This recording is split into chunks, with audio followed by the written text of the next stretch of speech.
नमस्कार, मैं हूं मोइनुद्दीन खान। आज है 28 जुलाई 2025 और आप देख रहे हैं राष्ट्रीय अंतर्राष्ट्रीय समाचार हमारे news channel unfolded MD sir पर। ईरान ने छोड़ा अमेरिकी जीपीएस सिस्टम, टेक्नोलॉजी नहीं रणनीति है असली वजह। डिजिटल जासूसी और सैन्य निर्भरता से बचने के लिए बड़ा कदम।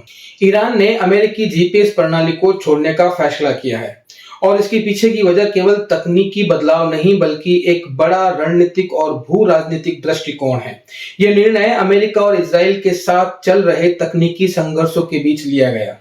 हाल ही में 12 दिनों तक चले तनावपूर्ण सैन्य संघर्ष के दौरान ईरान और उसके जल क्षेत्र में अमेरिकी जीपीएस सिग्नल बार बार बाधित हुआ। इन घटनाओं से यह साफ हुआ कि अमेरिका द्वारा नियंत्रित ये प्रणाली ईरान के लिए एक सुरक्षा खतरा बन सकती है। माना जा रहा है कि ईरान अब चीन की बायडू और रूस की ग्लोनास जैसी वैकल्पिक नेविगेशन प्रणालियों को अपनाने की ओर अग्रसर है।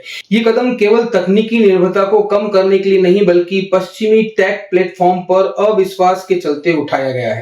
ईरान के संचार मंत्री एहसान चित्तसार ने कहा कि भविष्य में ईरान ट्रांसपोर्टेशन, आर्टिलरी और इंटरनेट के लिए पूरी तरह बायडू जैसे विकल्प पर स्विच करेगा। वहीं विशेषज्ञों का मानना है कि ईरान का यह निर्णय उस बढ़ते वैश्विक मूवमेंट का हिस्सा है जिससे कई देश अमेरिका और पश्चिमी तकनीकी प्रभुत्व से आजादी चाहते हैं। ईरान पहले से ही अपने नेशनल इंफॉर्मेशन नेटवर्क जैसे सिस्टम के जरिए एक स्थानीय इंटरनेट प्रणाली का निर्माण कर रहा है जो चीन के ग्रेट फायरवॉल की तर्ज पर है। इससे पहले भी कई बार व्हाट्सएप मेटा पर जासूसी का आरोप भी लग चुका है।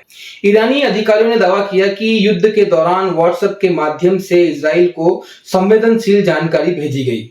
यही कारण है कि अब ईरान अपने नागरिकों को घरेलू ऐप्स का उपयोग करने के लिए प्रेरित भी कर रहा है। तो क्या ये एक नया टेक कोल्ड वॉर है? पश्चिमी तकनीक वर्चस्व के खिलाफ ये कदम भविष्य की टेक्नोलॉजी आधारित शीत युद्ध यानी टेक कोल्ड वॉर की शुरुआत मानी जा रही है।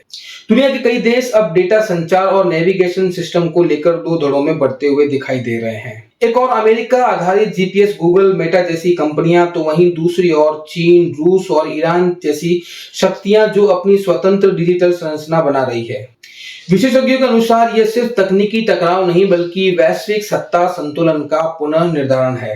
अमेरिका, यूरोपीय संघ और अन्य पश्चिमी देशों के लिए यह घटना एक बड़ी चुनौती के रूप में देखी जा रही है क्योंकि तकनीकी प्रभुत्व उनकी वैश्विक शक्ति का महत्वपूर्ण हिस्सा भी है। तो दोस्तों, अब बात केवल युद्ध के मैदान की नहीं बल्कि स्पेस, डेटा और डिजिटल सिस्टम की हो रही है। ईरान का ये कदम उस नए दौर का संकेत है जहां टेक्नोलॉजी से टकराव ही असली जंग है। क्या आप मानते हैं कि आने वाले समय में जीपीएस जैसी चीजें हथियार बन जाएगी? नीचे कमेंट करके अपनी राय जरूर दें। अगर आपको ये वीडियो जानकारीपूर्ण लगा हो तो इसे लाइक, शेयर और सब्सक्राइब करना ना भूलें। मिलते हैं अगली वीडियो में एक और अनफोल्डेड सच के साथ। तब तक के लिए धन्यवाद।